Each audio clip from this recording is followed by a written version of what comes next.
Disassembling the 1987 Chevy Monte Carlo. Removing the glass because I want to get this dashboard out and I want to touch up all these bad areas here. It had a bad leak, so I'm removing it.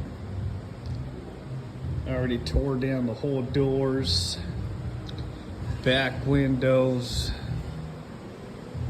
back glass. I want to make sure everything is sealed nicely and correctly after paint.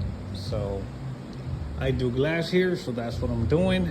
I'm making sure everything is removed, and I'm gonna cure it with primer on all the glass area that needs to be primered.